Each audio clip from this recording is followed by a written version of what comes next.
Welcome back.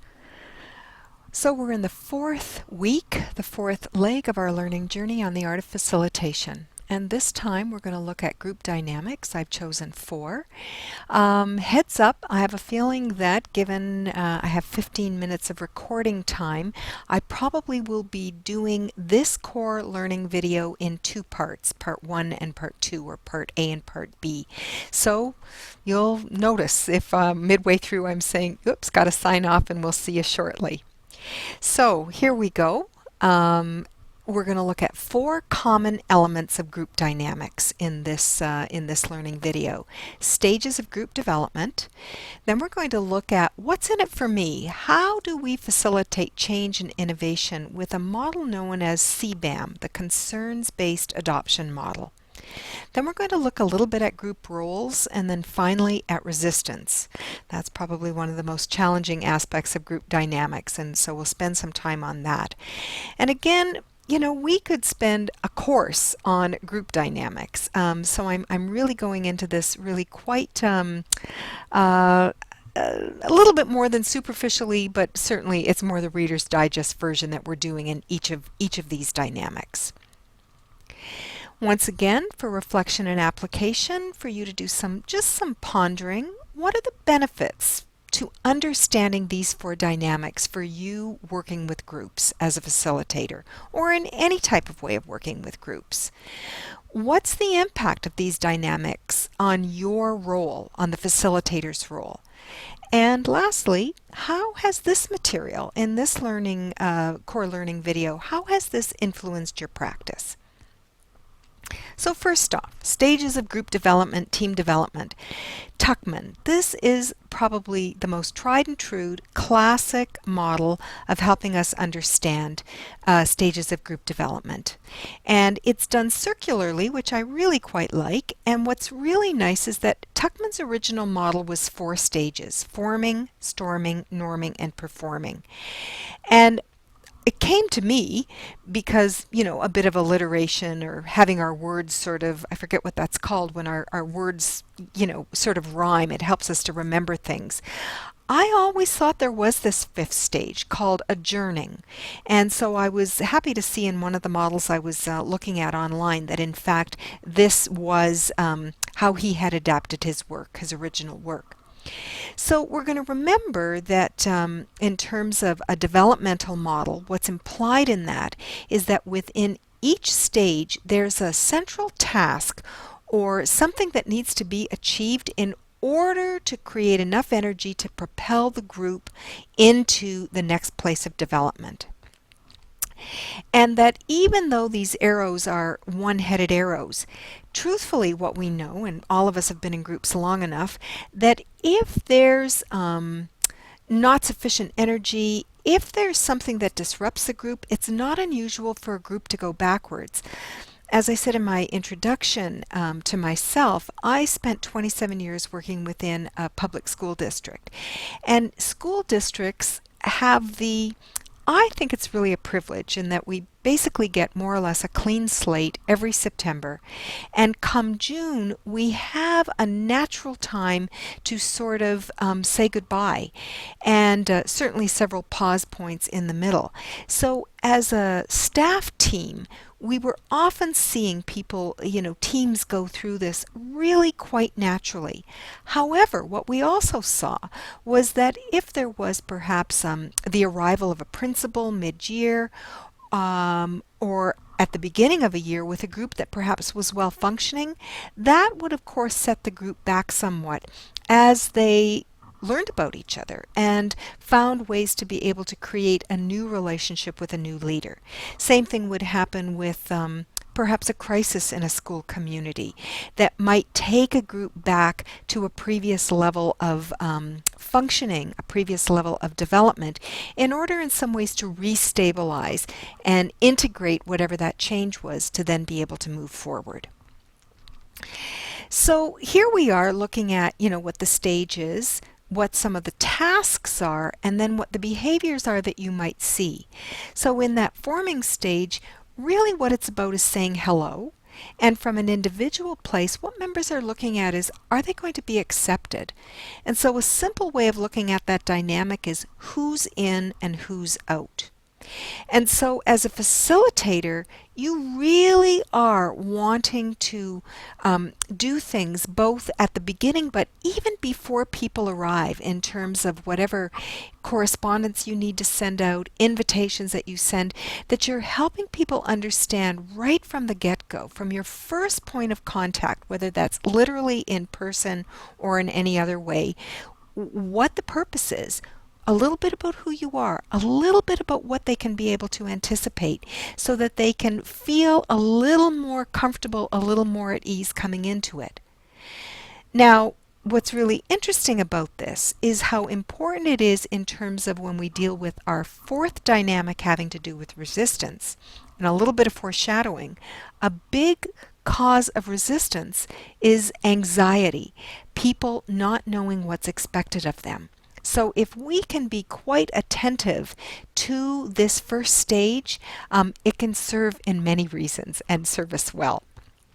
So what's curious, though, is when a group does this well, when they say hello, when they feel accepted, when they have a sense of beginning trust, realizing that they're all on the same page, agree on the same goal, very naturally, what's going to happen is the second stage of storming. Top versus bottom. Will I be respected? How do we learn how to fight fair? And I often equate this to what happens in personal relationships. You know, it's sort of like when the honeymoon's over and you decide, I feel safe enough in this relationship. I feel enough trust. I feel enough respect that I can really let my guard down and really be honest and give you my honest point of view. So we're going to see differences in ideas, feelings, and opinions be expressed. It's also, how do they react to the leader or the facilitator? Might there be some more challenging? That can be an indication that you're in this stage.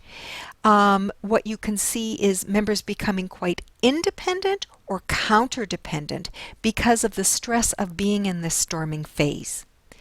So the tasks are to be able to identify some of those power and control issues, to be able to really use, and if we go back to last week when we were looking at competencies, and so many of those competencies we're talking about our mastery in interpersonal communication skills and being able to instill confidence and trust and hopefulness, resourcefulness, resiliency in a group, that they can communicate well with each other and resolve conflict. We want to identify resources. So, provided that those tasks have been done well, we then move in to the third stage of group development, norming. Now it's interesting how many of us have thought that's the first stage of coming together as a group, is to create what our norms are. What are our agreements or the ways that we're going to work together? And while that can be a helpful, useful, necessary experience, often is a helpful way of helping us do that forming, what I've learned is that it isn't until a group has gone through some of this storming that we have an opportunity to recommit, to revisit, and it's kind of like the rubber meets the road when we're in the storming stage, and whatever those original agreements and norms were that we created, we have a chance to revisit them and say, were they a little bit too much like motherhood and apple pie? What are the ones that really served us well? What are the ones that gave us some traction? And how might we need to relook at our norms? So again, in that recommitment, it's we're in, we're on, how can I help the group? How can I help the group? That I'm here as a group member in service of the group's higher goal, its outcome. So again, what we're looking at are some of the behaviors is helping a group in terms of making decisions through negotiation and consensus building, and again, helping them articulate that commitment to each other as members of a team. So now we're moving into that, what Peck talked about that sense of community, that I feel understood and that we're in this together. Then what we see is a group moving into real, true performance, that sense of collaboration and community, and the questions become one of mastery, if you like. How can we do even better? How can we innovate? How can we refine? If we've got an idea here, how might we adapt and move that into a new context? So we're seeing working collaboratively, we're seeing a depth of care and concern and regard for each other, that the group begins to establish a unique identity, and that there is that sense of interdependence as opposed to independence or counterdependency. What else our tasks are as sort of facilitators as well as group members is achieving effective and satisfying results. We're working towards and seeing our outcomes be realized. We're finding solutions to problems, and we're innovating. Finally, all groups go through some type of a saying goodbye. Maybe it has to do with a member. Maybe the reason for convening has been realized, and it's simply a time to adjourn or move on. And so even with an event that you're facilitating, being able to help people integrate what they've gone through, what the experience has been, as well as planning for and being very overt with regards to re-entry, so that we're integrating learnings and that we have established and made explicit what our new competencies and capacities are, so we can apply that to the next project, the next group, wherever it is that we are next. When I look at time here, I'm just briefly going to be able to introduce this second dynamic, which is a model to help you diagnose. If we go right back to that original definition of facilitation that Roger Schwartz offered, was that it's bringing in a person who's acceptable to the group, who is neutral and has no real substantial decision making, but that they're in to be able to diagnose or to assess the group's effectiveness in working with each other.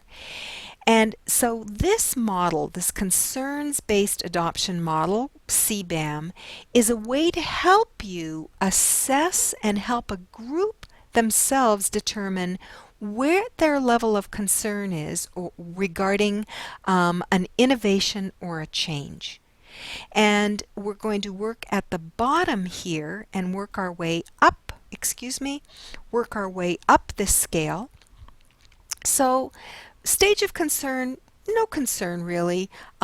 Basic awareness of something may be coming down the pipe, but generally don't see that this has anything to do with me. All right? Then a little bit more. Maybe it's important that I know a little bit more about this. We might call that informational. A little bit more investment. How is this change or this innovation, how is this going to affect me personally? We move a little higher into management, which again, you see, this kind of corresponds quite interestingly to when I introduced that ladder of competency and we talked about the implementation dip.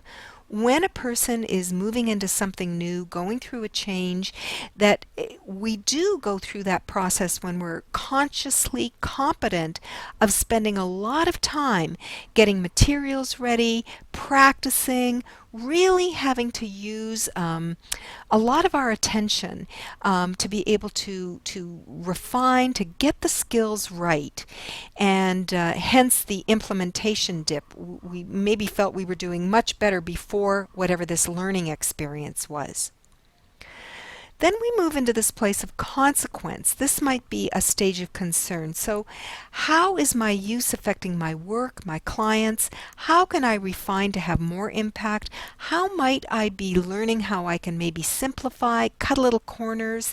See, again, this is all at that level of conscious competency where we're asking these questions. So I'm aware of time, and so I'm going to pause us now and continue this conversation on concerns-based adoption model with the last couple of steps in the stages of concern, expression of concern on our next learning video. So maybe go get a cup of tea or a cup of coffee, sharpen your pencil, and I'll be back shortly. Thank you.